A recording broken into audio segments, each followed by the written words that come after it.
This channel does not promote any violent, harmful, or illegal activities. All content provided by this channel is meant for an educational purpose only. জঙ্গি হামিমের কারখানার পর এবারে পিলখানা রোডে বাড়ির হদিশ। হাওড়ার পিলখানায় হামিম মণ্ডলের বাড়িতে টিভি9 বাংলা। 2002 সাল থেকে পিলখানার কারবালার বাসিন্দা এই হামিম। ভোটের আগে ঠিকানা বদল, হামিমের পরিবার এখন তালাবন্ধ ঘর। UEM Jaipur is a perfect target for prospective students aspiring for good jobs, good education with future-ready skills.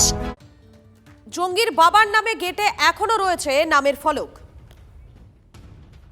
হাওড়ার পিলখানাতে হামিম মণ্ডল এখানেই সপরিবারে থাকতো। 2002 সালে এই ফ্ল্যাট কেনে হামিমের বাবা। তারপর নির্বাচনের কিছুদিন পরেই এই ফ্ল্যাটের দরজায় তালা পড়ে যায়। তারপর তারা বর্ধমানে চলে যায়। বর্ধমানে কি কারণে গেছিল প্রতিবেশীদের জানা নেই। তো ফ্যামিলি কে कौन कौन रहता था? मम्मी पापा वो लोग 2 भाई 1 सिस्टर है। ये लोग बचपन से यहीं गुजारा, यहीं रहता है, हम भी पास में ही रहते हैं। ये लोग सीधा फैमिली है। अब वो 2-3 महीना से ये बर्दवान में शिफ्ट हो गया।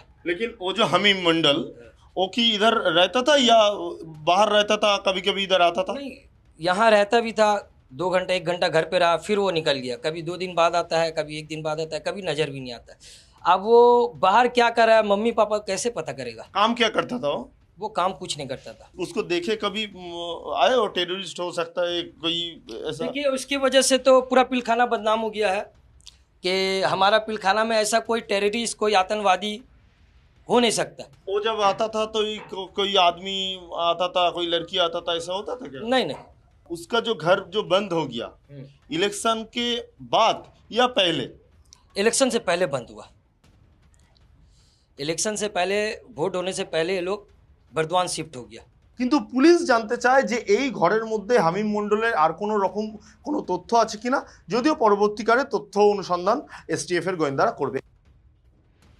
2002-তে এখানে এসেছে, 2002 থেকে এরা আছে, 2008 থেকে আমি ভাড়া দিচ্ছি। ভাড়া নিচ্ছে? আমি ভাড়া 326 টাকা। এরা গেল কবে?